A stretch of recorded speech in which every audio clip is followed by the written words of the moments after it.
د لمر ټلویزیون درنو لیدونکو سلامونه، اختر مو مبارک شه، عیدتان تبریک. خدای دې وکړي چې روغ جوړ خوشحاله اوسئ. دا د یو ځل بیا زه شفیق شهید او زما ګران همکاره ایله معیار ستاسو په چوپړ کې د اختر پلوشې ځانګړې خپرونې سره. ایله من روغ جوړ خوشحاله اوسئ. ایلي جانې ستړې مه شئ. ته هم خیر اوسې، مننه شفیق جانه، ته هم ستړی مه شئ او لیدونکي دې هم ستړي مه شئ. امیدواره یم چې لیدونکو تاسو هم البته موږ سره ښه اخترۍ ولرئ او همداشان کله چې تاسو د اختر پلوشې خپرونه وینئ نو له دې خپرونې خوند واخلئ، ځکه چې لیدونکو تاسو وینئ چې موږ بېلابېلې برخې په تېرې خپرونه کې هم درلودې او همداشان نن به هم بېلابېلې برخې موږ تاسو ته وړاندې کړو د بېلابېلو میلمنو سره. نو مهمه دا ده چې تاسو هم راسره تر اوسه شیبو مل اوسئ. واقعا ایلي جانې د اختر لومړنۍ ورځ څنګه تېره شوه؟ ښه وه؟ نو په ما خو ښه تېره شوه او دقیقا چې لیدونکي به هم وایي چې په دوی هم ځکه ښه تېره شوه ځکه چې موږ ښې خپرونې ورته جوړې کړې وې شفیق جانه او همداشان دوی بېلابېلو خپرونو سره و موږ سره البته زموږ ملتیا وکړه. نو ښه تېره شوه. تاسو څنګه؟ پوهېږي ایلي جانې د خپرونې په لومړي سر کې موږ نامتو میلمانه له ځان سره لرو، یعنی واقعا چې شخصا په ما ډېر ګران دي، په ټولو هېوادوالو ګران دي. نو درنو لیدونکو د خپرونې په لومړي سر کې موږ سره د افغانستان کرکټ بورډ مشر ښاغلی نسیم دانش او ورسره ځوان او تکړه لوبغاړی نجیب الله زدران. ستړي مه شئ، ښه راغلی. ډېره مننه. تاسو اختر مو مبارک شه. ډېره مننه. تاسو ته دې مبارک وي، ټولو هېوادوالو ته دې مبارک وي او ټولو حاجیانو ته دې حجونه مبارک وي او خدای دې وکړي چې د دوی د دعاګانو په وجه باندې افغانستان کې سوله راشي او په هره برخه کې پرمختګ وکړي افغانستان. واقعا ډېره زیاته مننه. زه به هم دوی ته ښه راغلاست وایم. اختر مو مبارک شه او زدران صاحب تاسو اوس وغږېږئ، د تاسو اختر مبارک سي. امیدواره یم ښه اختر مو پیل. بسم الله الرحمن الرحیم. اول خو ټولو لیدونکو ته د اختر مبارکي وایم. واقعا چې ډېر زیات خوشحاله شوم چې زما دا ځل اختر په خپل هیواد کې ده او ډېر زیات خوشحاله یم. ایلي جانې زه خو همیشه تل په دې زیار مې سوچ چې دانش صاحب خپرونه کې له ځان سره ولرم او نجیب الله زدران، یعنی ما اول ځل دی چې نږدې ګورم. نو په لومړي سر کې دانش صاحب تاسې ته او ټولو هېوادوالو ته د ACC هغه بشپړ غړیتوب چې موږ ترلاسه کړو مبارکي وایم، یعنی ډېره لویه لاسته راوړنه موږ ټولو دپاره واقعا. یعنی دا خبره چې ما واورېده ډېر زیات خوشحاله شوم. که لږ څه پرې وغږېږئ دې نه مخکې چې موږ لا زیات په اختر وغږېږو، یعنی دغه یو لوی خبر دی ټولو هېوادوالو دپاره. ډېره زیاته مننه. زه هم ټولو هېوادوالو ته د دې لوی لاسته راوړنې مبارکي وایم. واقعا افغانستان کرکټ بورډ په ډېر کم وخت کې ډېر لوړو ځایونو ته ورسېدو او دا خلک دا د نړیوال مبصرین د کرکټ دا وایي چې دا یو جادویي پرمختګ ده، یعنی دا په عمل کې ډېرو پرمختللو هیوادونو ته مشکله ده. اویا کاله کېږي چې کرکټ کوي، هیوادونه دي اسټیبلیش دي، پرمختللي دي او داسې هیوادونه دي چې هر قسم امکانات لري. په اویاو کالونو کې زموږ ځای ته نه دي رسېدلي لکه موږ چې په 2015 نه تر 2015 کال پورې رسېدلي یاستو. نو دا ده چې په دې کې مهمه خبره د لوبغاړو همت او د ادارې هلې ځلې په دې دواړو یو ځای باندې دې ځای ته دغه کرکټ رسول دی او د همدې سره سره نور هېوادوالو مینه، دعاګانې، د دولت ملاتړ او د میډیا او د دې ملاتړ دا ټول رول پکې لرلی دی د افغانستان د کرکټ په پرمختګ کې. دانش صاحب ستاسې ټول کارونه د ستایل وړ دي. نو نجیب جان موږ سره ناست دی. نجیب جان غلی ناست دی. نو نجیب جانه بس دا پوښتنه وکړم چې نجیب جانه دا راته وایي چې البته دومره لوبې چې تا کړي دي نو په کومې لوبې کې تا ډېرې منډې کړي دي او البته هغه د تا غړیتوب یا هغه د تا فعالیت او قهرماني په هغه کې ډېری ثابته سوې ده او تا په دې توانېدلی اوسېږي چې خپل ټیم قهرمان کړي؟ او بالکل ما خو لوبې داسې 3 لوبې کړي دي چې هغه کې زه ښه ځلېدلی یم او ما ټیم ته میچونه هم ګټلي دي. خو دا اوس که سکواډلینډ ته چې موږ تللي وو او آیرلینډ سیریز ته موږ دپاره ډېر زیات مهمه مو. په هغه کې ما په 2 میچو کې دواړو کې 50 وویللې نو هغه میچونه موږ هم ګټل. هغه زما دپاره د خوشحالۍ ځای و. نجیب جان وایي تاسې شهزاد جان ډېر ځوروي. کله کله رښتیا ده؟ او شهزاد خو هر لوبغاړی ځوروي. یا خو په ټیم کې داسې دی چې یعنې هغه سره یو لوبغاړی هم داسې ګپ نشي لګوي. ډېر زیات شوق دی موږ ټیم کې. او عاجز مو څوک ده په ټیم کې؟ ما په نظر نجیب جان به وي. څنګه دانش صاحب؟ نجیب جان حشمت الله شهیدي هم همداسې و زما په نظر، خو نجیب جان د هغې نه عاجزه دی. که نه نجیب ډېر عاجز او ډېر سنګین هلک ده او د اوس لوبو کې زه هلته وم په سکاټلینډ کې، یعنې ده چې کوم شاټونه وهل او د کومې شپږیزې په هغه سکاټلینډ په میدان پاکستان کې ووهلې خلک ورته حیران وو. په نورو هیوادونو کې هر کلاس ځان ته کپتان لري نو زموږ ملي لوبډله څنګه همدا یو کپتان لري نو ما نه ډېرو خلکو دا پوښتنه کړې ما ورته دانش صاحب زه وګورم دا پوښتنه یې ترې رومرو کوم او دې سره سره موږ ولې کوچ هم افغان نه دی چې تل یو خارجي راولو او هغه د کوچ په حیث باندې موږ ټاکو دلته.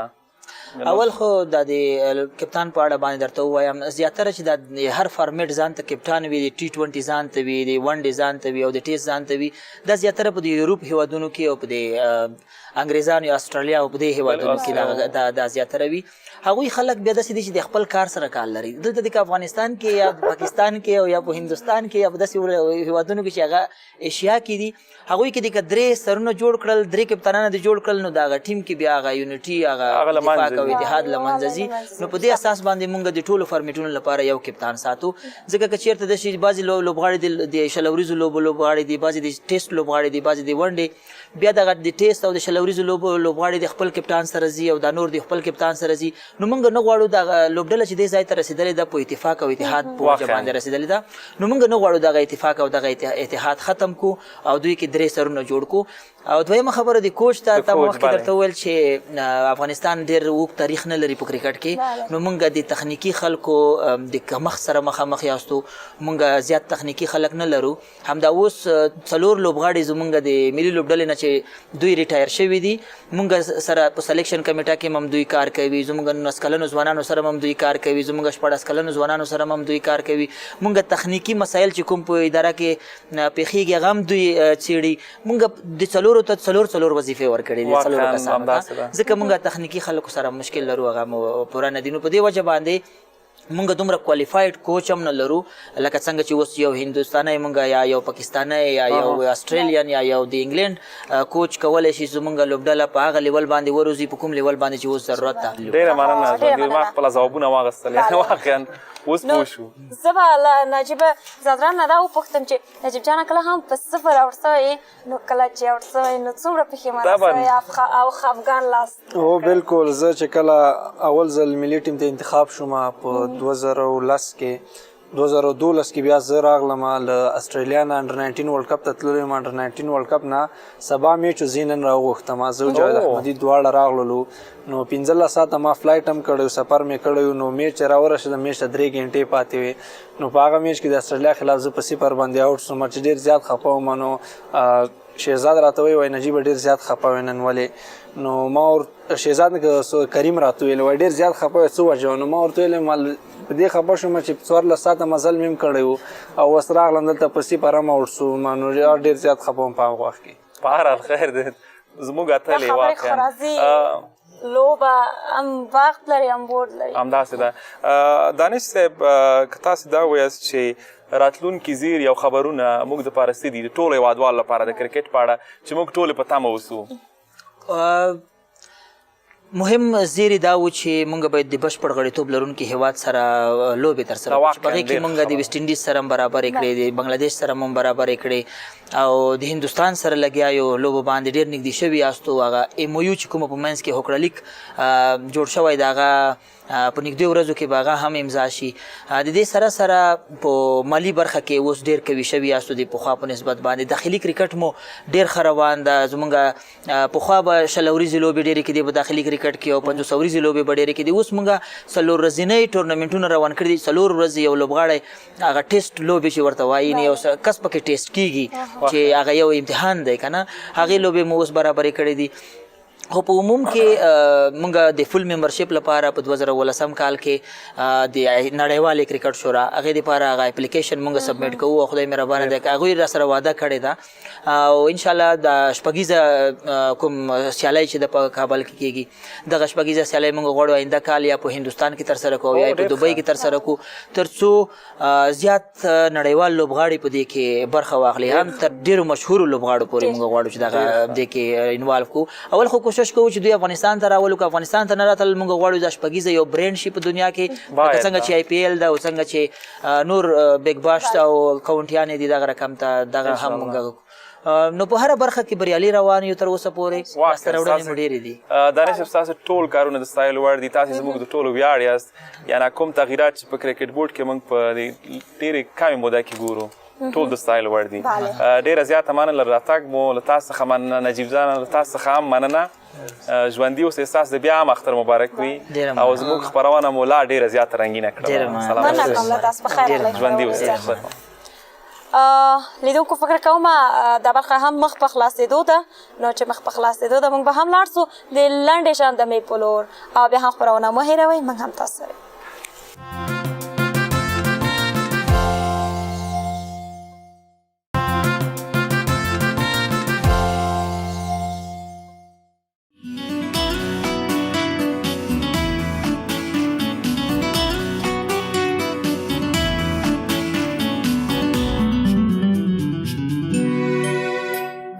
چشمت با من آینه میشه،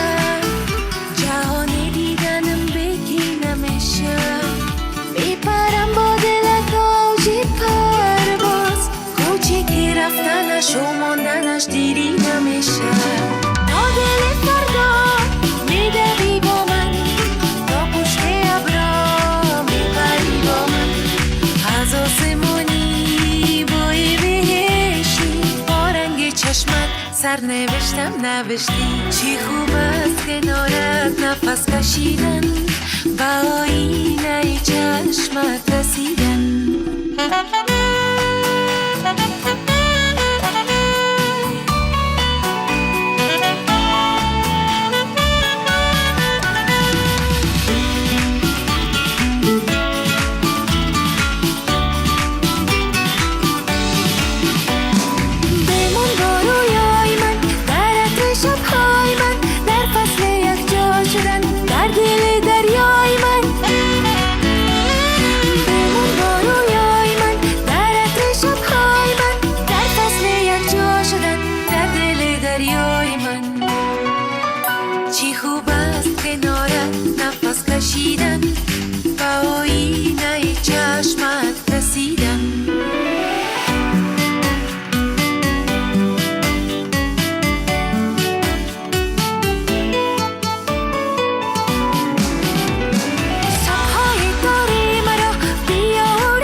وقتی چشمت به من آینه میشه،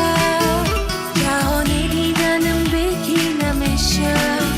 میپرم با دلت آوجی پرواز، کوچیکی رفتنش و ماندنش دیری نمیشه. تا دل فردا میدوی با من، تا پشت ابرا میپری با من، از آسمانی بوی بهشتی با رنگ چشمت نوشتی. واه خیلی زیبا. خیلی خستم. مننه. خوش آمدید آرزو. زنده باشین. سلام بر شما و سلام های گرم خدا، سلام های پر از محبت خدا خدمت هموطنان عزیزم تقدیم میکنم و عید قربان از صمیم قلب برشان تبریک میگم. خوش آمدین از طرف ما، امید براتون تبریک باشه. زنده باشین. تشکر. بخیر آمدین. قربانتان. زنده و سلامت باشین. واقعا آهنگ عالی بود. یعنی ما امیال در چرت ازی رفتم که کمپوز از کی است، از خاطر که ما شنیدیم که شما امرای یک کمپوزر کار نمیکنین، امرای چندین کمپوزرها کار میکنین، که امروز باید بگوین که کی است. خب آهنگ تا دل فردا یکی از ساخته‌های زیبای استاد جان وحید قاسمی بود که واقعا بسیار لطف کردن، زحمت کشیدن. دیگه آهنگای دیگه واقعا که از کمپوزیترهای مختلف می باشه بوده و کوشش میکنم که هر دفعه یک چیز نو تهیه کنم، یک چیز نو کار کنم، چون که نمیخوام همیشه در یک ثبت باشم. دیگه از او خاطری سبکم یک تیپک از پایینوی داشت. واقعا خواستم یک چیز نو باشه. دیگه امیدوار هستم که خوش شما آمده باشه و خوش بیننده ها. آرزو جان، ما که میبینیم هم سلبریتی ها، آوازخوانا از هر بخشی که باشن، از خودشان کردن منیجرهای زیاد مشهور میباشن. نه به این شکل از شما چطور منیجر دارین؟ ما شنیدیم جان فکر که میکنم کی هیچ است؟ منیجر نداره. ما یک نه، منیجر دارن منیجر دارم دارن. بله. بسیار جالب است. کی را اگر به بینندام بگوین بر ما هم ما یک منیجر دارم بله و او است خداوند بزرگ. و تا به حالی که مثلا ما هنر خدا پیش بردیم توکل به خداوند و مادر جانم هم همراهم بودن کونا امی گپ هم میخواستم به بله. ایلا جانم بگم که منیجر در سه کارهایشان که منیج میکنه مادر جانشان است بله. که یا مادرتان باز منیجمنت به مو شکل مهربان است همراهتان یا نه؟ ما و مادر جانم که هستیم تنها مادر دختر نیستیم بلکه واقعا این را شنیدیم. واقعا که ما و مادرم یک خورخنده هم هستیم، بست فرند هم هستیم. دیگه اونا که می باشن همراهیم دلم جمع می باشه که مادر جانم همراهیم است. اونا کوشش میکنن که من هم بتونم سر کارهای هنری خود زیادتر زحمت بکشم. نصیحت‌های بسیار خوب میکنن دیگه. مادر جانم هستن همیشه بله. آرزو جان انشالله حالا هم عالی هستین و بعد از این هم البته عالی خواد بودین و خوب خواد درخشیدین. تشکر از آمدنتان آرزو جان. ما بسیار زیاد تشکر از اینکه مرد برنامه زیبایتان دعوت کردین. بسیار زیاد خوش شدم که شما را از نزدیک دیدم و امیدوار هستم که روزای عید بسیار خوش بگذره. دیگه راستی کارهای جدیدم در راه هستن چون که کوشش کردم که در عید آهنگ جدیدم ریلیز شود اما چون که کمک واری کارش مانده بود هنوز خلاص نشده بود دیگه. انشالله بخیر بعد از عید آهنگ جدید من خدمت شما و هموطنان عزیز تقدیم سلامت باشین خانم آرزو. از آمدنتان باز امیدتان تبریک باشه. ما منتظر هستیم که آهنگ بعدی شما را بشنویم. ایلی جانی بلا سندره ده و په همدې سندرې به بیا دا برخه هم خلاصه سي نو لیدونکو سندره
لیدونکو او تاسو مخکې خپرونه ولیده او برخه مو ولیده د خپرونو په دې برخه کې هم موږ البته یو ډېر ښه او پوه میلمه لرو نو دا چې هغه څوک ده زه ورکوم شفیق جان ته دی دې معرفي کړي او وروسته له هغې بیا دواړه به پوښتنې ترې ولرو ایلي جانې د خپرونې په دې برخه کې یعنې زموږ خپرونه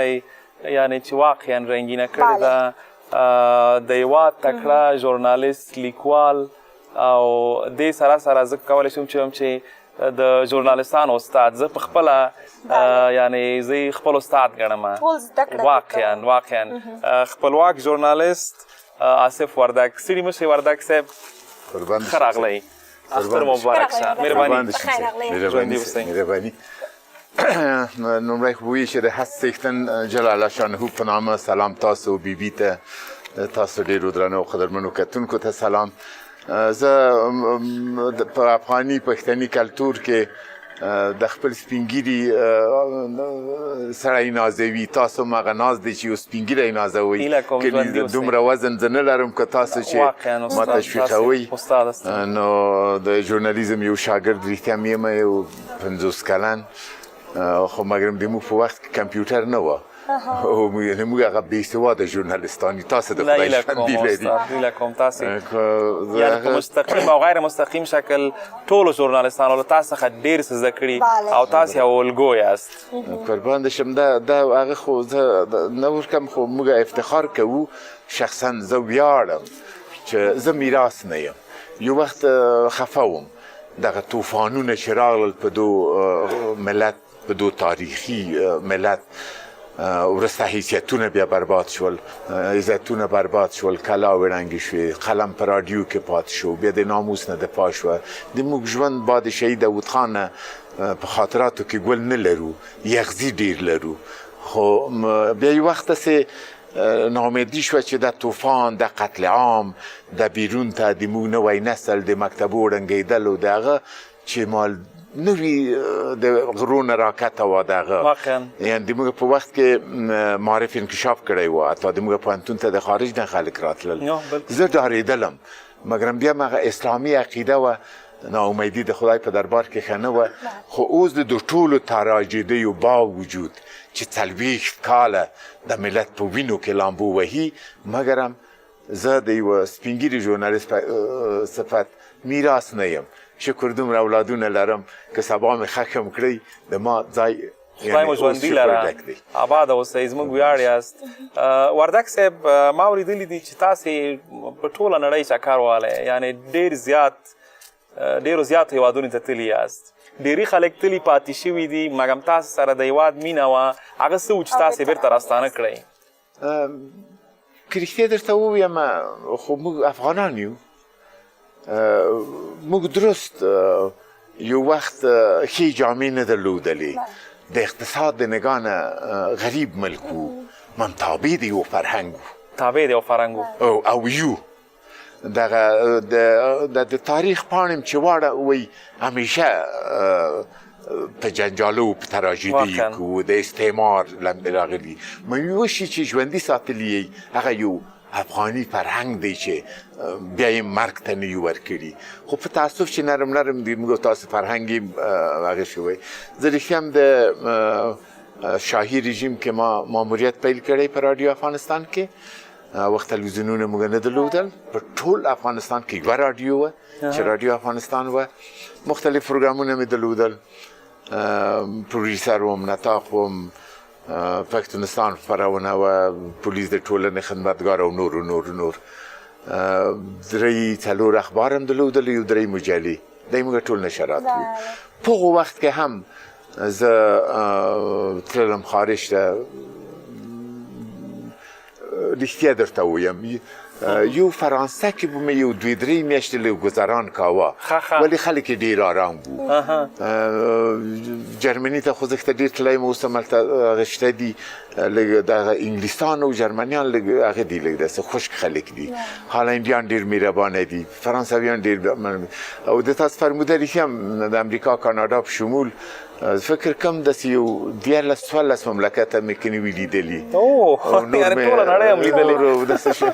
ټول ژوند په سفر کې وه مګرم د یوه چکر دپاره واقعا تجربې له ځانه سره راوړي د داود خان په وخت کې هم تللی یم مګرم بعد شهادت د داود خان بیا کابل ته نه وم راغلی چې څوک ارزی صاحب رانغی ولې دو خاطر چې د راډیو کې 3 نفره باید په ورځ موږ بوزي چې رخصت هم کی یو مې دي ظفر و یو د موږ شاعر و خدای دې وبخي په پاکستان شعبت کې یو زه وم او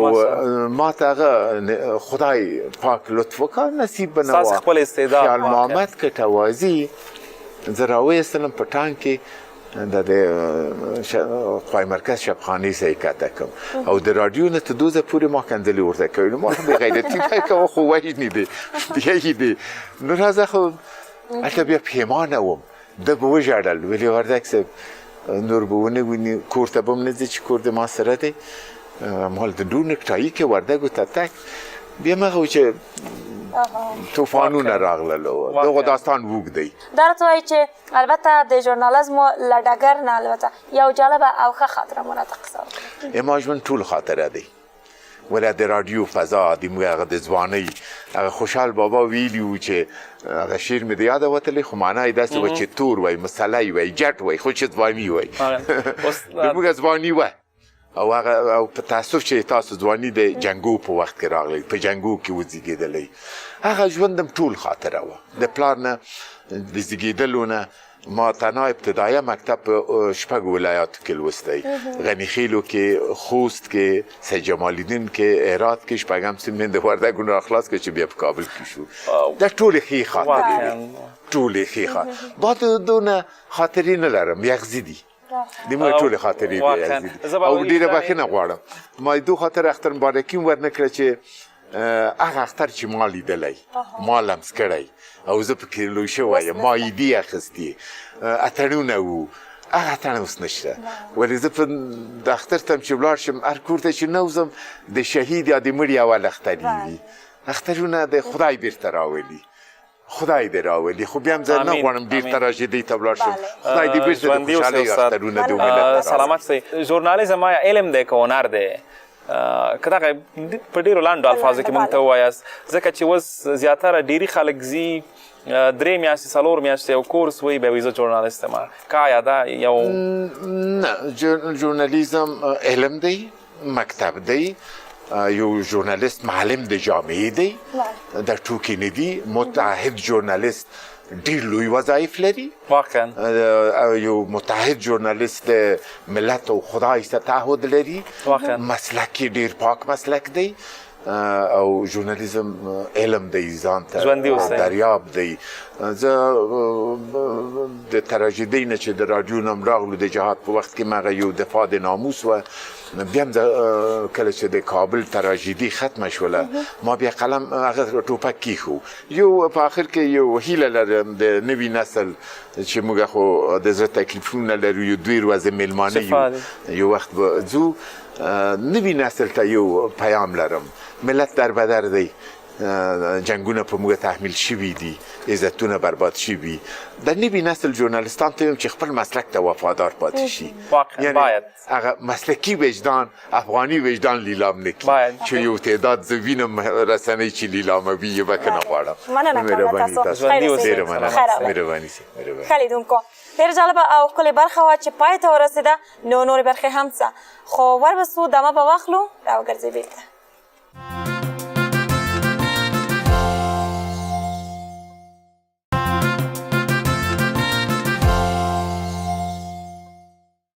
درنو لیدونکي بیا هم ښه راغلاست د اختر جشن لا پاتې دی نو خدای دې وکړي چې تر دې دمه مو خپرونه د پام وړ ګرځېدلې وي د خپرونې په دې برخه کې موږ 2 ځانګړي میلمانه لرو داسې میلمانه چې اختر پرته د هغوی له کارونو څخه نیمګړی دی نو د خپرونې په دې برخه کې موږ له ځانه سره 2 تکړه استادان خیاطان مومن صاحب او کریم صاحب له ځانه سره لرو ستړي مه شئ ښه راغلی اختر مو مبارک خیر راغلی تاسو هم مبارکي د ټولو هیوادوالو ته زموږ د خوا نه لوی اختر مبارکي وایم خدای وکړي چې دا شیبې په خیر تېرې کړي په خوشحالۍ سره بله کریم صاحب په خیر راغلی او مومن صاحب تاسو هم لیدونکو لکه څرنګه چې تاسو وینئ کریم صاحب او مومن صاحب موږ سره په خپرونه کې دي. کریم صاحب البته د ښځینهو کالیو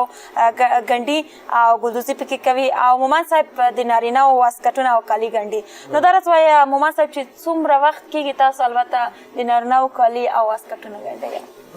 ما تر اوسه پورې تقریبا د 1 کال نه مې مردانه خیاطي شروع کړې. د هغې نه مخکې دولتي وظیفه مې لرله. چیرې دا څوک راغی؟ راته کېنوله یو یې راته نه ده کېنوله. مومن صاحب یو پیسه مې جیګ او ټیټ کوم خیاط تاسو دعوت کړی؟ مومن صاحب زما په ګمان هماغه کالي مو چې تاسو خراب کړي وو هغه د منفر راغی. لاړم محمد صاحب هلته دکان ته لاړم، دکان کې نه وي. نو انسان داسې دی لکه بني آدم. نو خلک خو داسې نه کوي چې وروره غژان یو نستوړی راته کېنوله بله یې نه ده کړې. دا وګوره دا عابد لالا نه دی ایلې دا کوم مارکیټ کې جوړ کړی وروره ته زموږ دکان ته نه یې زه راغلی. دا ولا تا دا بروتان پېژنم. نه یې بروتان هم دې لپاره راغلم چې دا بروتان د لږ غوندې لنډ کړمه. لږ غوندې نه دا کار مه کوه. ګوره دا یو پیسه ګوره دا یو پیسه مې دغه دا پښه دې لنډه نه وي. دا پښه دې لنډه نه وي. په هماغې اندازه کې شاید د پردۍ جوړه وړې ولې دا خپې غوندې دي. زما پښې خو اوږدې د پردۍ جوړه وړې دا باید موږ پولیسو ته ابدا وسپارو. راځه ته د ته مهرباني راځه هلته کښېنه ما سره. راځه دا جرګه په بیا وکړو. دا ثابت راځه دي. خیر راپره. راځه هلته کښېنه. خیر دی راځه په ارامه خبرې وکړه. زنانه دوست راته هغه کریم صاحب زما دی. د کالي د خراب کړي والا خیر دلته کښېنه ټولې خبرې به سپینې کړو سره سمه ده. او دا عینک دې څنګه چې دومره لوی لوی په سترګو کړي چې دا کوکونه دې پکې چک کول که څنګه کښېنه ته. او کنه نه خو به رښتیا درته وایم پوه شې دغه نن سبا دا خیاطان د کوم خیاط وایي داسې چا ورته کپړه راوړی و ډېر مزېداره کپړه لږ ښایسته و که نه. او نو قیچیکاري کې د خیاطان خو داسې آموخته شوي دي قیچیکاري کې درز چونګي کړی او چونګي اخلي که نه. مومن صاحب تاسو کله چونګي مونګي کړې که نه هم ده کړې؟ نه تر اوسه پورې د خدای فضل ده. شاګردانو هم نه وي کړی دا کار ځکه د دې بیچاره ما خو نستوڼی تاسو ته مخکې ویلې چې د پردۍ جوړه وړې ده. نو دا خو مې اوس ولیده دلته. نو دا د سره به زه بیا وروسته ګورم پردۍ جوړې په موږ تاوان کړي. نیمه یو نستوړی دکان کې پاتې ده، یو جوړی نیمه زما یو پاتې ده. نستوړی کښېنولی یو نستوړی نه و ناست د پردۍ جوړه د میز د سر نه پردۍ جوړه وړې. دا کار ټول واقعا مومن صاحب همداسې تاسو سره شوي دي چې وړوکی نستوړی هم غټ کمیس ته اچولی وي یا یو چیز سوځېدلی وي یو خو کمیس. د جوړه پردۍ وړې دا نیمکاره کې کاریګر مانځه ته تللی جوړه نیمه ګنډل شوې نیمه پاتې ده وړې ده. کریم صاحب نه به هم مننه وکړو ته چې راغلی ده نو دوی خواته به هم لاړ شو. دا بیچاران داسې چوپ ناست ده. هیله ډېره خوشحاله ده د کریم صاحب په راتګ ځکه چې هغه کالي د ځانه ښځینه کالي ګنډي ګلدوزي کوي. نو بله دوی نه به زه دا وپوښتم چې کومه ورځ د تاسو باندې البته د ښځو کالي تاوان سوي دي ځکه دا خبره موږ البته دا پوښتنه موږ له مومن صاحب نه هم وکړه چې ګنډلي مو یا ورته ګلدوزي کړي مو بیا د دوی نه وي خوښ سوي یا خراب سوي بیا بېرته راباندې تاوان سوي وي. خامخا دا خو کاروبار ده حتمی راځي ده اول کې یعنی شوي ده داسې کار شوی حتمی شوی ده. دا داسې خو نه چې کېدی چې کوم کار کې جوړوي هغه خراب نه شي، خرابېدی هم شي او جوړېدی هم شي، خو انشاءالله ډېر کم په ډېر دغه تقریبا 15 کاله کېږي یا 10 کاله کېږي ماشاءالله ډېر وخت کېږي ورسېد. خو یو جوړه یا نیم جوړه به خراب شوی دا خو حتمي ورکې راځي. او داسې وخت هم شوی چې مثلا یو زنانه راغلی او تا ته ویلي چې ما ته ګردامن جوړ کړه یا وریب یا پنجابي که نه فرمایش هغه فرمایش تا د ککرې نه وتلی د یاده دې وتلی یاده دې وتلی د هغې نه د زیر پیراني ورته جوړ کړی. نه داسې نه ده شوی. خو دا خو موږ لیکو رنګ کالر هر شی چې مطابق د فرمایش هغه دقیق لیکو بیا هماغسې کار کوو. ډیزاین یعنې دا ډیزاینونه زموږ لمبرې لري پوه شئ. دغه نن سبا مثلا دغه انجونې چې کوم لباس جوړوي که نه په کوم ترتیب یې زموږ د فرهنګ له لږه خوا املا کې دومره کپړه نه وي که نه کپړه د شان یې دغسې نه وي یا نستوڼی دغسې دا تاسو جوړوئ که ما هغوی فرمایش وکړي چې په دغه حساب باندې موږ ته جوړ کړه. دا اوس د انټرنیټ یا مثلا د نورو عکسونه یا چې شی ګوري بیا هغه عکس راوړي موږ ته د فرمایش راکوي که یعنې د فرمایش مطابق تاسې کالي ګنډئ. فرمایش مطابق ډېر ښه. داسې ما اورېدلي دي چې ابجانه په اخترونو کې به خیاطان دا قیمتونه لوړوي. یعنې که په عادي حالت کې یو جوړه کالي په 300 ګنډي اختر کې 1500 شپږ سوه نو تاسې هم همداسې کوئ که نه کوئ؟ دا نظر په موادو په کاریګر اوس پیلن برکونه نشته موږ په اتمه ناحیه کې ټولو ته معلومات ده د ورځې 15 لیټره یوازې زه دکان کې د تیلو مصرف لرم نو دا خو به بیرته په دې ستاسو د کالیو نه وباسو ځکه تاسو ته موږ خدمت کوو مصرف به تاسو راکوئ موږ خپله ګټه تیاول وباسو کله کله چې په تاسو باندې بیروبار شي نو د سر نه هم تېروئ که نه زر زر مقصد یو شی وګنډئ چې اماده شي خلاص یو کاریګر 4 جوړې ګنډي په شواروس کې زیاتره موږ سره مسافرین که نه جلال آباد کې کور بل ولایت کې پېښور کې کور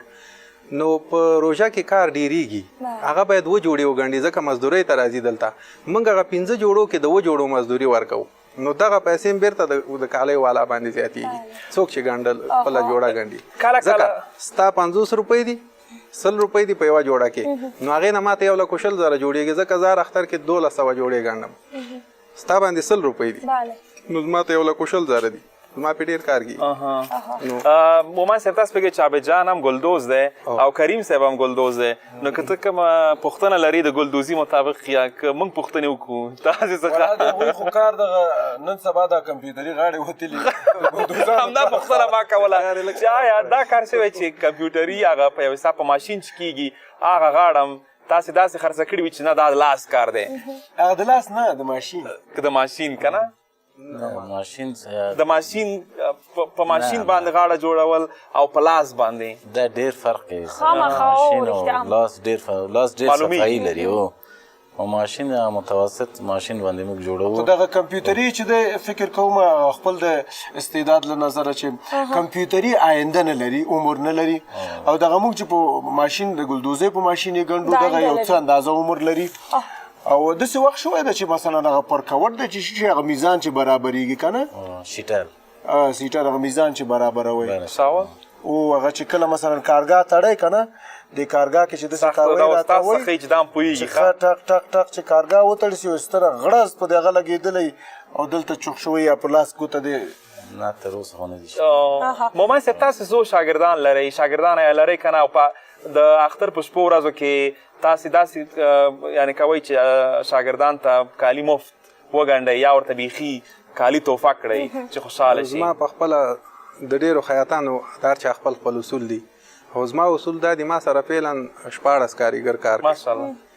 نو ټول کاریګر دي شاګرد که یم په روژه کې او په اخترونو سیزن کې غیر د توکمو ټکوالو نه بل کار نه کوي هغوی باندې کار بند دي ځکه چې کار خراب نشي شاګردان جریمه کوي زما په نظر جریمه کوي که نه کم شاګرد چې کم کاریګر سره کار کوي د هغه جوړه او ګنډلې په هغه دي او د کاریګرو ټولو عموما هغه بیا خپله خوښه لري که جوړه غواړي که واسکټ غواړي هغه ورته زه کوم منع کوم مثلا له تاسو منع کوم نه همدغه پوښتنه یو پوښتنه بل ته یې وکړئ چې په دغه سیزن کې چې نن اختر ده که نه اختر دیمه دی اختر دیمه په دې سیزن کې څو جوړه ورباندې تاوان شوي څو یې سوځولي په اوتو باندې څو ته یې ورک شوي دغه مسلماني دا مسلماني ته یې پوښتنه یوه جوړه خو د دې سوځېدلې پردی وړې دا خو مې ویلې یو جوړې مو دایمي پیدا کړ دا سره به بیا حساب وکړو دا به هغه جوړ سړي راوه منع مثلا له تاسو نه او لیدونکو تاسو هم مننه ورځو د دمې په لور او کله مو چې دمه ولیده بهتره وګرځئ له دمې وروسته له موږ سره اوسئ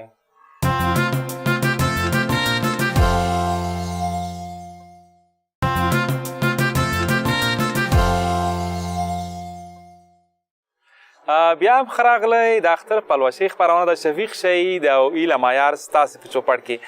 ایلي جانې د خپرونې په دې برخه کې زه نه پوهېږم چې موسیقي لرو که څه لرو بله په دې برخه کې بیا هم موږ سره البته یو ښه او سابقه کاره سندرغاړی راځي او دا سندرغاړی د البته تازه کاره نه ده نو راسي سندرې به ووایي البته خپله سندره به وړاندې کړي تاسو ته به پوه سئ چې دا سندرغاړی څوک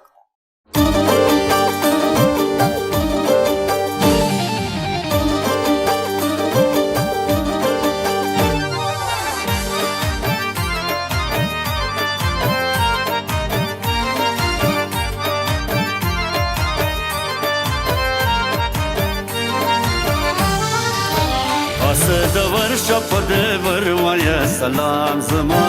ډېر احترام زما خاص د ورشه په دې وروايه سلام زما ډېر احترام زما ستا سلامونه د په مینه د تل پام زما ډېر احترام زما ستا سلامونه د په مینه د تل پام زما ډېر احترام زما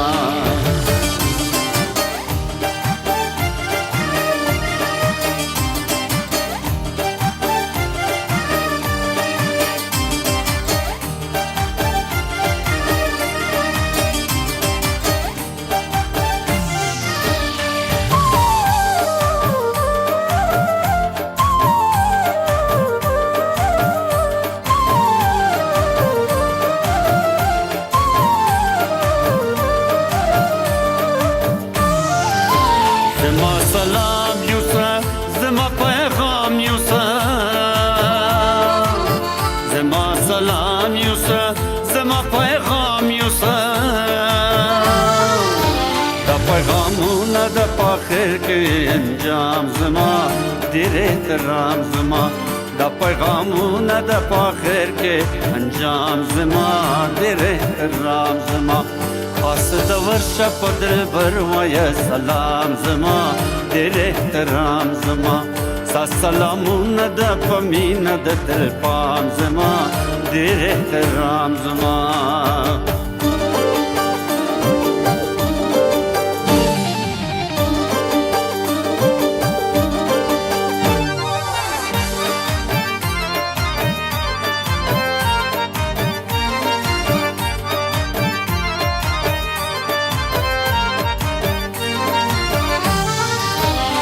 اشارو د پایم پنندارو د پایم اشارو د پایم پنندارو د پایم پتبستم کې پدالو نه د لازما وایا سلام زما پتبستم کې پدالو نه د لازما وایا سلام زما خاص د ورشه په دلبر وایه سلام زما ډېر احترام زما ستا سلامونه د په مینه د تلپام زما ډېر احترام زما واه خیلی زیبا ډېره ښکلې سندره غازیان صاحب ستړي مه شئ اختر مو مبارک شه ښه راغلی مورې څنګه یې اختر مو مبارک شه مهرباني یعنې غازیان صاحب دومره ښکلې سندره وه چې زه یو داسې حوالات ته لاړم چې بیخي ډیره دلچسپه سندره وه او موږ ډېر زیات خوند ترې واخیست په خیر راغلی خپرونه ته مهرباني ډېر تشکر ستاسو نه چې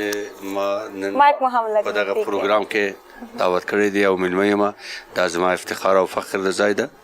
او ستاسو نه ډېر تشکر او مننه کوم او د پروډوسرانو کمرمینانو زما سلامونه زما د اختر مبارکي او ټول خلکو مسلمانانو ته زما وطندارانو ته سلامونه وایم او نوی او اختر مو مبارک شي غازیار صاحب دا راته وایي چې البته کلب کړي سندرې مو د نظر لاندې نه راځي او موږ البته په رسنیو کې تاسو کلب کړي سندرې نه وینو تر هغې چې تاسو راسئ باید خپرونه کې یو سندره ووایه چند پارچه بسیار مقبول ثبت کردیم که آهنگارم براتان میارم من قریب ما منتظر هستیم استاد سلامت باشین استاد باز هم میدید شما تبریک باشه شما دستاری افغان بودین داور بودین اگر یک خاطره جالب از برنامه بگوین بسیار خوش میشیم والا ما خاطرات بسیار نازنین از یک خاطره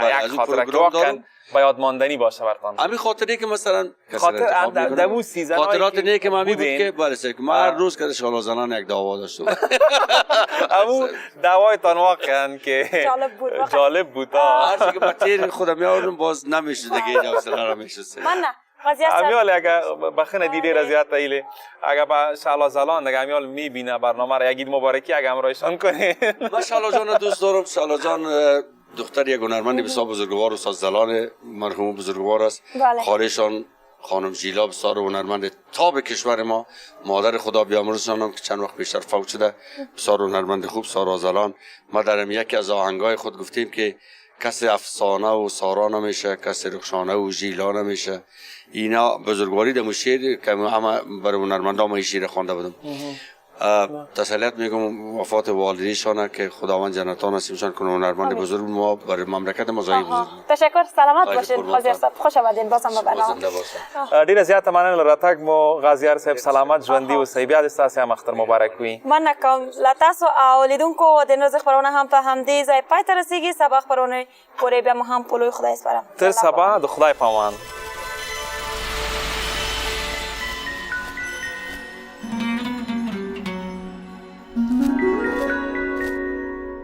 وفادار پاتې شي واقعا باید هغه مسلکي وجدان افغاني وجدان لیلام نه باید. کړي چې یو تعداد زه وینم رسنۍ چې لیلاموي یې بکنه غواړم مننه کوم مهرباني تاسو تاسو خیر اوسئ. ډېره مننه خیر اوسئ. مهرباني سي مهرباني ښه لیدونکو ډېره جالبه او ښکلې برخه وه چې پای ته ورسېده نو نورې برخې هم څه خو وربسو دمه به واخلو راوګرځئ بېرته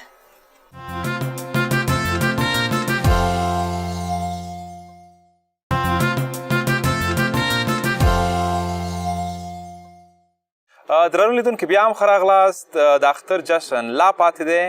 نو خدای دې وکړي چې تر دې دمه مو خپرونه د پام وړ ګرځېدلې وي د خپرونې په دې برخه کې موږ دوه ځانګړي میلمانه لرو داسې میلمانه چې اختر پرته د هغوی له کارونو څخه نیمګړی دی نو د خپرونې په دې برخه کې موږ له ځانه سره دوه تکړه استادان خیاطان مومن صاحب او کریم صاحب له ځانه سره لرو ستړي مو شئ ښه راغلی اختر مو مبارک خیر راغلی تاسو ته هم مبارکي د ټولو هیوادوالو ته زموږ د خوا نه لوی اختر مبارکي وایم خدای وکړي چې دا شیبې په خیر تېرې کړي په خوشحالۍ سره بله کریم صاحب په خیر راغلی او مومن صاحب تاسو هم لیدونکو لکه څرنګه چې تاسو وینئ کریم صاحب او مومن صاحب موږ سره په خپرونه کې دي کریم صاحب البته د ښځینهو کالیو ګنډي او ګلدوزي پکې کوي او مومن صاحب د نارینهو واسکټونه او کالي ګنډي نو دا راته وایه مومن صاحب چې څومره وخت کېږي تاسو البته د نارینهو کالي او واسکټونه ګنډئ ما تر اوسه پورې تقریبا د 1 کال نه مې مردانه خیاطي شروع کړې د هغې نه مخکې دولتي وظیفه مې چیرې دا څوک راغی مومن صاحب مومن صاحب زما په ګمان هماغه کالي مو چې تاسو خراب کړي وو هغه د اما نفر راغی لاړم مومن صاحب دکان ته لاړم دکان کې نه وي نو انسان داسې دی لکه بني ادم نو خلک خو داسې نه کوي چې ورور غژن یو نستوړی راته کېنولی بله یې نه ده کېنه دا وګوره دا عابد لالا نه دی ایلې دا کوم مارکیټ کې جوړ کړی وروره ته زموږ دکان ته نه یې زه راغلی تا ولا تا دا بروتان پېژنم نه یې بروتان هم دې لپاره راغلم چې دا بروتان د لږ غوندې لنډ کړمه نه دا کار مه کوه ګوره دا یو پیسه ګوره دا یو پیسه مې دغه دا پښه دې لنډه نه وي دا پښه دې لنډه نه وي په هماغې اندازه کې شاید د پردۍ جوړه ولې تا خپې غوندې دي زما پښې خو اوږدې د پردۍ جوړه وړې دا باید موږ پولیسو ته ابا دا راځه ته د ته مهرباني راځه هلته کښېنه ما سره راځه دا جرګه په بیا راځه خیر راځه هلته کښېنه خیر دی راځه په ارامه خبرې وکړه هغه کریم صاحب دی خیر دلته کښېنه ټولې خبرې به سپینې کړو سره سمه ده او دا عینک کې دې څنګه چې دومره لوی لوی په سترګو کړي چې دا کوکونه دې پکې چک کول که څنګه کښېنه ته کنه نه خو به رښتیا درته وایم پوه شې دغه نن سبا دا خیاطان د کوم خیاط وایي داسې چا ورته کپړه راوړی و ډېر مزېداره کپړه لږ ښایسته و که نه او نو قیچیکاري کې د خیاطان خو داسې آموخته شوي دي قیچیکاري کې درز چونګي کړی او چونګي اخلي که نه مومن صاحب تاسو کله چونګي مونګي کړې که نه هم ده کړې نه تر اوسه پورې د خدای فضل ده شاګردانو هم نه وي کړی دا کار ځکه د دې بیچاره نستوڼی تاسو ته مخکې ویلې چې د پردۍ جوړه وړې ده نو دا خو مې اوس ولیده دلته نو دا د سره به زه بیا وروسته ګورم پردۍ جوړې په موږ تاوان کړې نیمه یو نستوړی دکان کې پاتې ده یو جوړی نیمه زما یو نستوړی کښېنولی یو نستوړی نه و ناست د پردۍ جوړه د میز د سر نه پردۍ جوړه وړې کار ټول واقعا مومن صاحب همداسې تاسو سره شوي دي چې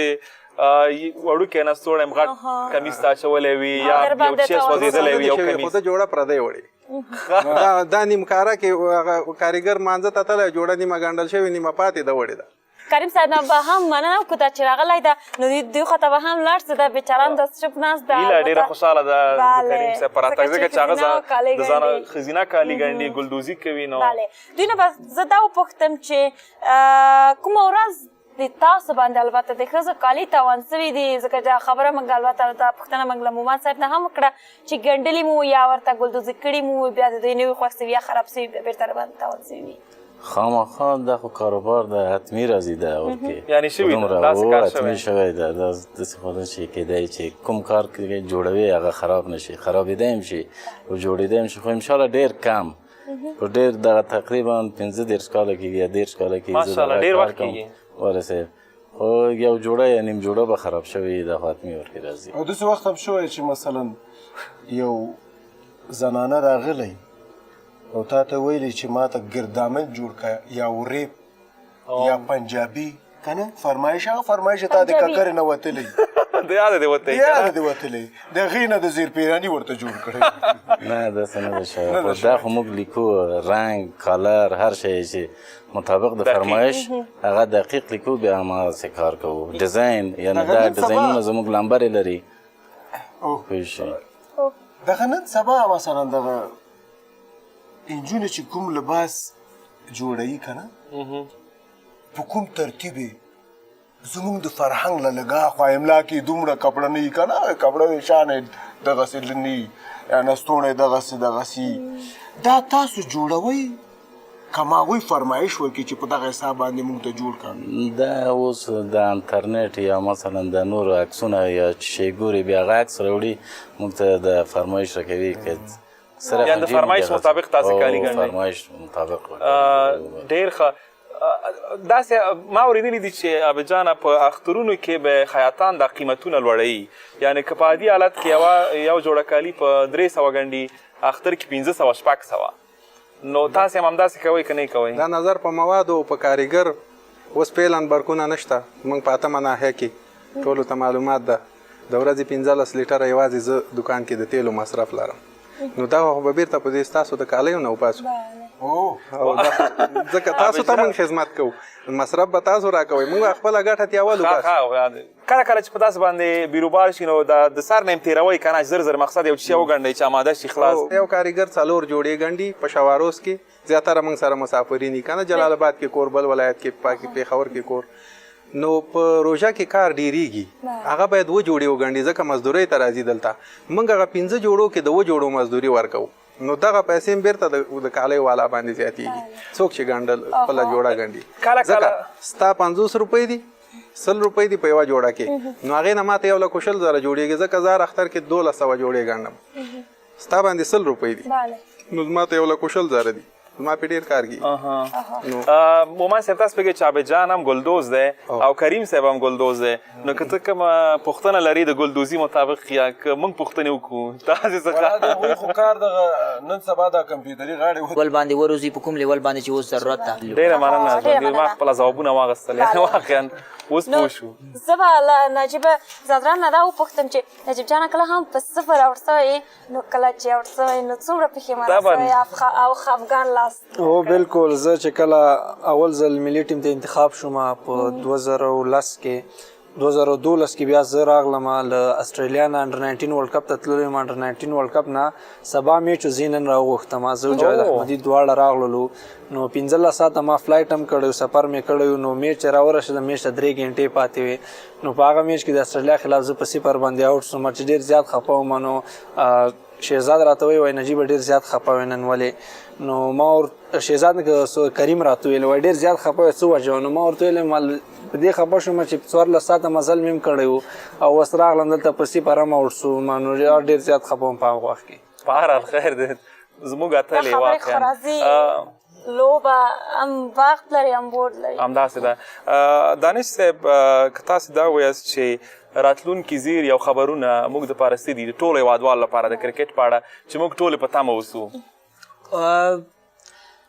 مهم زیری دا و چې موږ باید د بشپړ غړیتوب لرونکي هیواد سره لوبې ترسره کړو چې په هغې کې موږ د ویسټ انډیز سره هم برابرې کړې د بنګلادیش سره هم برابرې کړې او د هندوستان سره لګیا یو لوبو باندې ډېر نږدې شوي یاستو هغه ایم او یو چې کومه په منځ کې هوکړه لیک جوړ شوی د هغه په نږدې ورځو کې به هغه هم امضا شي د دې سره سره په مالي برخه کې اوس ډېر قوي شوي یاستو د پخوا په نسبت باندې داخلي کرکټ مو ډېر ښه روان ده زموږ پخوا به 20 ورځې لوبې ډېرې کېدې په داخلي کرکټ کې او 50 ورځې لوبې به ډېرې کېدې اوس موږ 4 ورځنۍ ټورنمنټونه روان کړي دي 4 ورځې یو لوبغاړی هغه ټیسټ لوبې چې ورته وایي یو کس پکې ټیسټ کېږي چې هغه یو امتحان دی که نه هغې لوبې مو اوس برابرې کړې دي خو په عموم کې موږ د فل ممبرشپ لپاره په 2018 کال کې د نړیوالې کرکټ شورا هغې دپاره هغه اپلیکیشن موږ سبمیټ کوو او خدای مهربانه دی که هغوی را سره وعده کړې ده او انشاءالله د شپږیزه کوم سیالۍ چې د په کابل کې کېږي دغه شپږیزه سیالۍ موږ غواړو آینده کال یا په هندوستان کې ترسره کوو یا په دوبۍ کې ترسره کوو تر څو زیات نړیوال لوبغاړي په دې کې برخه واخلي هم تر ډېرو مشهورو لوبغاړو پورې موږ غواړو چې دغه دې کې انوالو کړو اول خو کوشش کوو چې دوی افغانستان ته راولو که افغانستان ته نه راتلل موږ غواړو دا شپږیزه یو برینډ شي په دنیا کې لکه څنګه چې آی پی ایل ده او څنګه چې نور بیګ باش ته او کاونټیانې دي دغه رقم ته دغه هم موږ نو په هره برخه کې بریالي روان یو تر اوسه پورې لاسته راوړنې مو ډېرې دي دانش صاحب ستاسو ټول کارونه د ستایلو وړ دي تاسې زموږ د ټولو ویاړ یاست یعنې کوم تغییرات چې په کرکټ بورډ کې موږ په ډېرې کمې موده کې ګورو ټول د ستایلو وړ دي ډېره زیاته مننه له راتګ مو له تاسو څخه مننه نجیب جان له تاسو څخه هم مننه ژوندي اوسئ ستاسو د بیا هم اختر مبارک وي او زموږ خپرونه مو لا ډېره زیاته رنګینه کړه ژوندي اوسئ لیدونکو فکر کوم دا برخه هم مخ په خلاصېدو ده نو چې مخ په خلاصېدو ده موږ به هم لاړ سو د لنډې شاندمې په لور او بیا هم خپرونه مه هېروئ موږ هم تاسو سره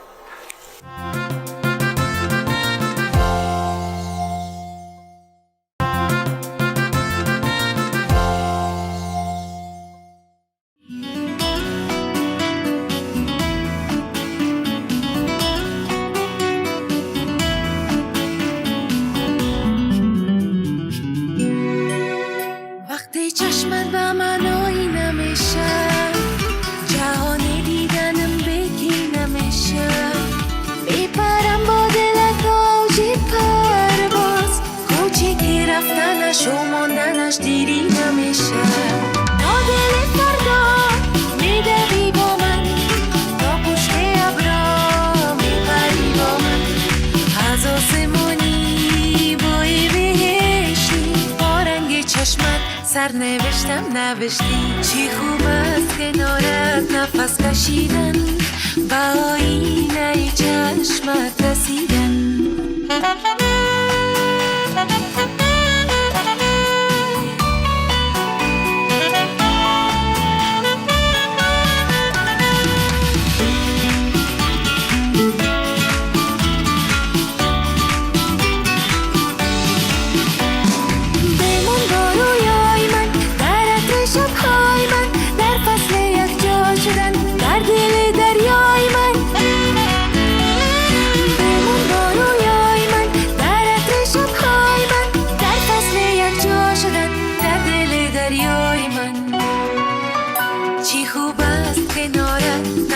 کشیدن با آینه چشمت رسیدن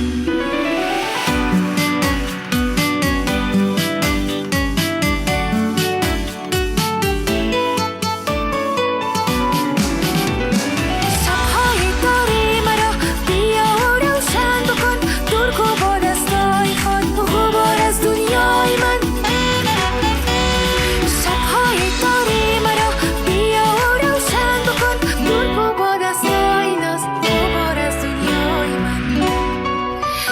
وقتی چشمت به من آینه میشه جهان دیدنم بگی نمیشه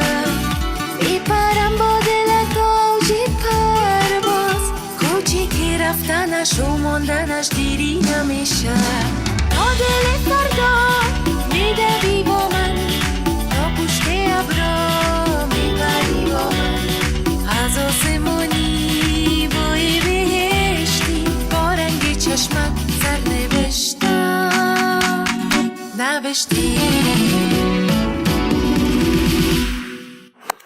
واه خیلی زیبا خیلی خستم مننه خوش آمدید آرزو زنده باشین صلام بر شما و سلام های گرم خدا سلام های پر از محبت خدا خدمت هموطنان عزیزم تقدیم میکنم و عید قربان از صمیم قلب برشان تبریک میگم خوش آمدین از طرف ما امید برتان تبریک باشه زنده باشین تشکر بخیر آمدین قربانتان زنده و سلامت باشین واقعا آهنگ عالی بود یعنی ما امیال در چرت ازی رفتم که کمپوز از کی است از خاطر که ما شنیدیم که شما امرای یک کمپوزر کار نمیکنین امرای چندین کمپوزرها کار میکنین که امروز باید بگوین که کی است خب آهنگ تا دل فردا یکی از ساخته‌های زیبای استاد جان وحید قاسمی بود که واقعا بسیار لطف کردن زحمت کشیدن دیگه آهنگای دیگه واقعا که از کمپوزیترهای مختلف می باشه بوده و کوشش میکنم که هر دفعه یک چیز نو تهیه کنم یک چیز نو کار کنم چون که نمیخوام همیشه در یک ثبت باشم دیگه. از او خاطری ثبتم یک تیپک اسپانیایی داشت، واقعا خواستم یک چیز نو باشه دیگه. امیدوار هستم که خوش شما آمده باشه و خوش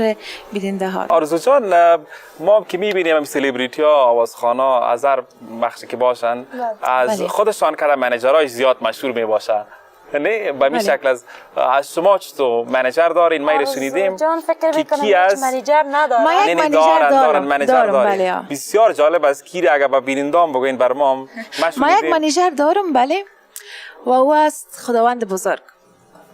با تباولی که مثلا ما هنر خدا پیش بردیم، توکل به خداوند و مادر جانم هم همراهم بودن. کونا امی گپ هم میخواستم به ایلا جانم بگیم که منیجر در سه کارهایشان که منیج میکنه مادر جانشان است، که مادرتان باز منیجمنت و مو شکل مهربان است همراهتان یا نه؟ ما و مادر جانم که هستیم، تنها مادر دختر نیستیم، بلکه واقعا این شنیدیم. واقعا که ما و مادرم یک خورخنده هم هستیم، بست فرند هم هستیم دیگه. اونا که می باشن همراهیم دلم جمع می باشه که مادر جانم همراهیم است. اونا کوشش میکنن که من هم بتونم سر کارهای هنری خود زیادتر زحمت بکشم. نصیحت‌های بسیار خوب میکنن دیگه. مادر جانم هستن همیشه. بله.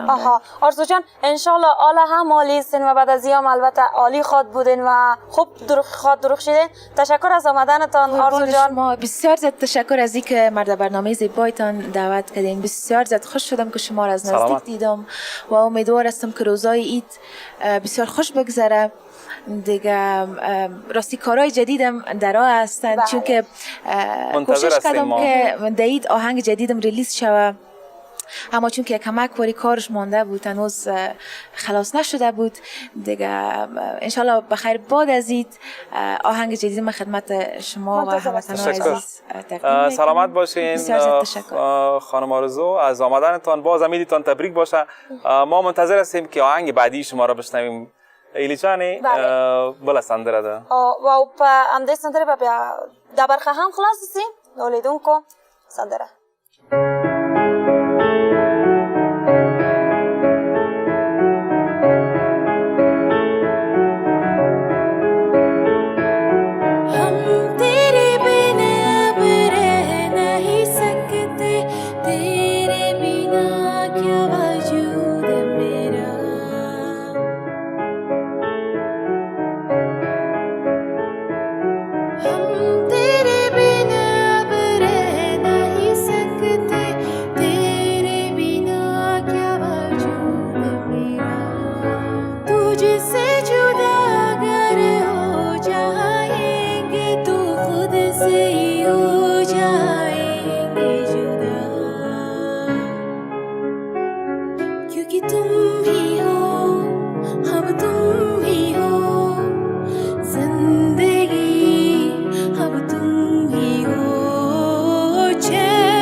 तुम ही हो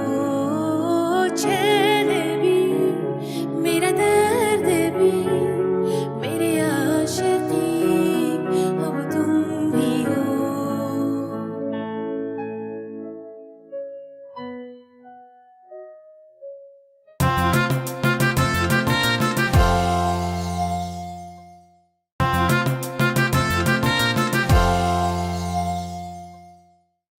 خیر اغلاس لیدونکو او تاسو مخکې خپرونه ولیده او برخه مو ولیده د خپرونه په دې برخه کې هم موږ البته یو ډېر ښه او پوه میلمه لرو نو دا چې هغه څوک ده زه ورکوم شفیق جان ته دی دې معرفي کړي او وروسته له هغې بیا دواړه به پوښتنې ترې ولرو ایلي جانې د خپرونې په دې برخه کې یعنې زموږ خپرونه یعنې چې واقعا رنګینه کړې ده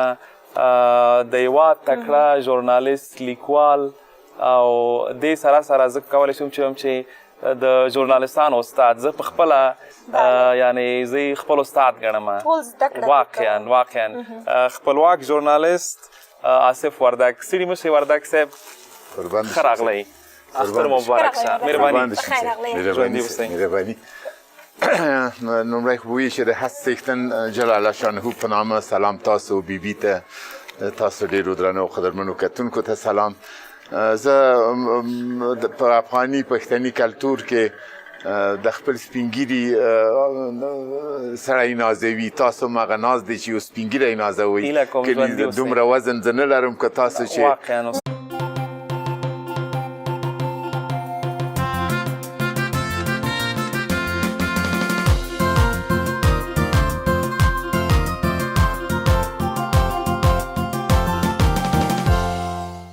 د لمر ټلویزیون درنو لیدونکو سلامونه اختر مو مبارک شه عیدتان تبریک خدای دې وکړي چې روغ جوړ خوشحاله اوسئ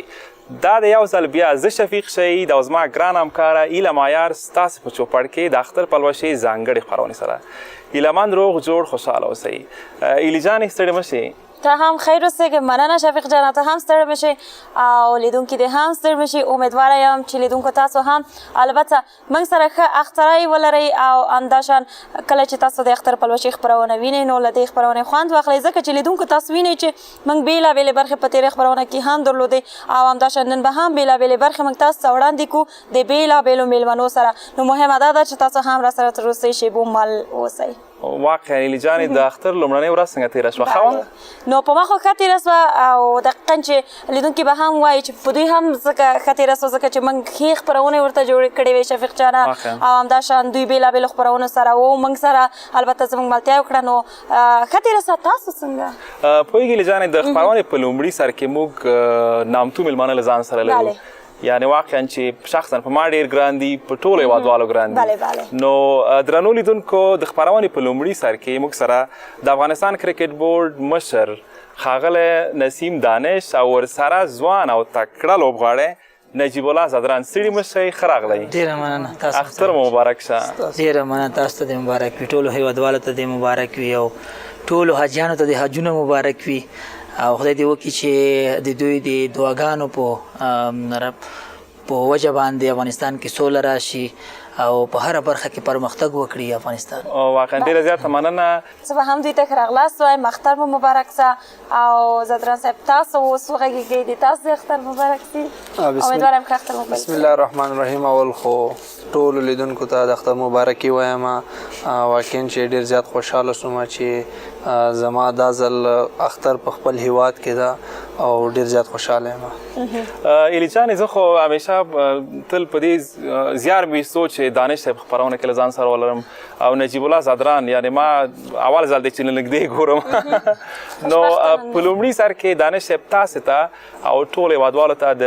ACC هغه بشپړ غړیتوب چې موږ ترلاسه کړو مبارکي وایم یعنې ډېره لویه لاسته راوړنه موږ ټولو دپاره واقعا یعنې دا خبره چې ما واورېد ډېر زیات خوشحاله شوم که لږ څه پرې وغږېږئ دې نه مخکې چې موږ لا زیات په اختر وغږېږو یعنې دغه یو لوی خبر دی ټولو هېوادوالو دپاره ډېره زیاته مننه زه هم ټولو هېوادوالو ته د دې لوی لاسته راوړنې مبارکي وایم واقعا افغانستان کرکټ بورډ په ډېر کم وخت کې ډېر لوړو ځایونو ته ورسېدو او دا خلک دا د نړیوال مبصرین د کرکټ دا وایي چې دا یو جادویي پرمختګ ده، یعنې دا په عمل کې ډېرو پرمختللو هیوادونو ته مشکله ده. اویا کاله کېږي چې کرکټ کوي، هیوادونه دي اسټیبلیش دي، پرمختللي دي او داسې هیوادونه دي چې هر قسم امکانات لري. په اویاو کالونو کې زموږ ځای ته نه دي رسېدلي لکه موږ چې په 2015 نه تر 2015 کال پورې رسېدلي یاستو. نو دا ده چې په دې کې مهمه خبره د لوبغاړو همت او د ادارې هلې ځلې په دې دواړو یو ځای باندې دې ځای ته دغه کرکټ رسول ده. او د همدې سره سره نور هیوادوالو مینه، دعاګانې، د دولت ملاتړ او د میډیا او د دې ملاتړ دا ټول رول پکې لرلی ده د افغانستان د کرکټ په پرمختګ کې. دانش صاحب ستاسې ټول کارونه د ستایل وړ دي. نو نجیب جان موږ سره ناست دی، نجیب جان غلی ناست دی. نو نجیب جان بس دا پوښتنه وکړم چې نجیب جان دا راته وایي چې البته دومره لوبې چې تا کړي دي، نو په کومې لوبې کې تا ډېرې منډې کړي دي او البته هغه د تا غړیتوب یا هغه د تا فعالیت او قهرماني په هغه کې ډېری ثابته سوې ده او تا په دې توانېدلی اوسېږي چې خپل ټیم قهرمان کړي؟ او بالکل ما خو لوبې داسې 3 لوبې کړي دي چې هغه کې زه ښه ځلېدلی یم او ما ټیم ته میچونه هم ګټلي دي. خو دا اوس که سکواډلینډ ته چې موږ تللي وو او آیرلینډ سیریز ته موږ دپاره ډېر زیات مهم هم و. په هغه کې ما په 2 میچو کې دواړو کې 50 وویللې، نو هغه میچونه موږ هم ګټل. هغه زما دپاره د خوشحالۍ ځای و. نجیب جان وایي تاسې شهزاد جان ډېر ځوروي، کله کله رښتیا ده؟ او شهزاد خو هر لوبغاړی ځوروي، یا خو په ټیم کې داسې دی چې یعنې هغه سره یو لوبغاړی هم داسې ګپ نشي لګوي، ډېر زیات شوق دی موږ ټیم کې. او عاجز مو څوک ده په ټیم کې؟ ما په نظر نجیب جان به څنګه دانش صاحب نجیب جان عصمت الله شهیدي هم همداسې اوس ما په نظر، خو نجیب جان د هغې نه عاجزه دی. که نه نجیب ډېر عاجز او ډېر سنګین هلک ده. او د اوس لوبو کې زه هلته وم په سکاټلینډ کې، یعنې ده چې کوم شاټونه وهل او د کومې شپږیزې په هغه سکاټلینډ په میدان کې ووهلې، خلک ورته حیران وو. په نورو هیوادونو کې هر کلاس ځان ته کپتان لري، نو زموږ ملي لوبډله څنګه همدا یو کپتان لري. نو ما نه ډېرو خلکو دا پوښتنه کړې، ما ته دانش صاحب زه وګورم دا پوښتنه یې ترې رومرو کوم. او دې سره سره موږ ولې کوچ هم افغان نه دی چې تل یو خارجي راولو او هغه د کوچ پایس باندې موږ ټاکو دلته. اول خو دا د کپتان په اړه باندې درته ووایم، زیاتره چې دا هر فارمیټ ځان ته کپتان وي، د T20 ځان ته وي، د ون ډے ځان ته وي او د ټیسټ ځان ته وي، دا زیاتره په د یوروپ هیوادونو کې او په د انګریزانو یا استرالیا او په دې هیوادونو کې دا زیاتره وي. هغوی خلک بیا داسې دي چې د خپل کار سره کار لري. دلته د افغانستان کې یا پاکستان کې او یا په هندوستان کې یا په داسې هیوادونو کې چې هغه ایشیا کې دي، هغوی کې د 3 سرونه جوړ کړل، 3 کپتانان دې جوړ کړل، نو د هغه ټیم کې بیا هغه یونټي، هغه اتفاق او اتحاد له منځه ځي. نو په دې اساس باندې موږ د ټولو فارمیټونو لپاره یو کپتان ساتو، ځکه که چېرته داسې بعضې لوبغاړي د شلوریزو لوبو لوبغاړي دي، بعضې د ټیسټ لوبغاړي دي، بعضې د ون ډے، بیا دغه د ټیسټ او د شلوریزو لوبو لوبغاړي د خپل کپتان سره ځي او دا نور د خپل کپتان سره ځي. نو موږ نه غواړو دغه لوبډله چې دې ځای ته رسېدلې ده په اتفاق او اتحاد په وجه باندې رسېدلې ده، نو موږ نه غواړو دغه اتفاق او دغه اتحاد ختم کو او دوی کې 3 سرونه جوړ کو. او دویمه خبره د کوچ ته مخکې درته وویل چې افغانستان ډېر اوږد تاریخ نه لري په کرکټ کې، نو موږ د تخنیکي خلکو د کمښت سره مخامخ یاستو، موږ زیات تخنیکي خلک نه لرو. همدا اوس 4 لوبغاړي زموږ د ملي لوبډلې نه چې دوی ریټایر شوي دي، موږ سره په سلیکشن کمیټه کې هم دوی کار کوي، زموږ 19 کلنو ځوانانو سره هم دوی کار کوي، زموږ 14 کلنو ځوانانو سره هم دوی کار کوي. موږ تخنیکي مسایل چې کوم په اداره کې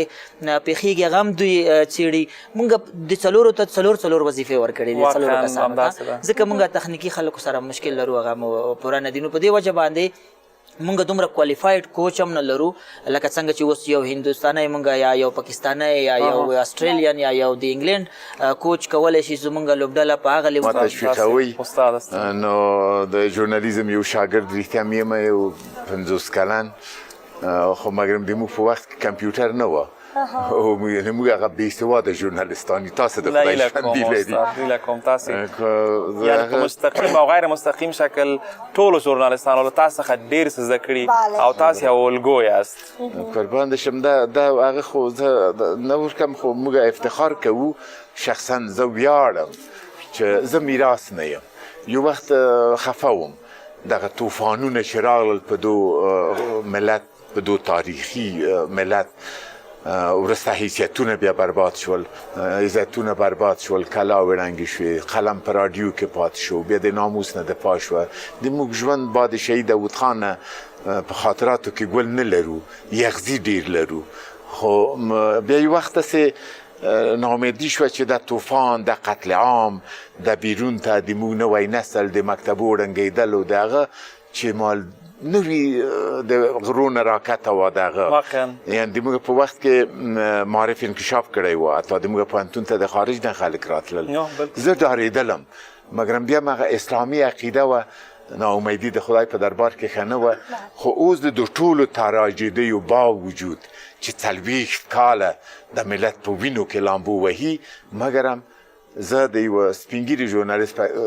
صفت میراث نه یم. شکر دومره اولادونه لرم که سبا مې ښخ هم کړئ د ما ځای خدای مو ژوندي لره، آباد اوسئ، زموږ ویاړ یاست.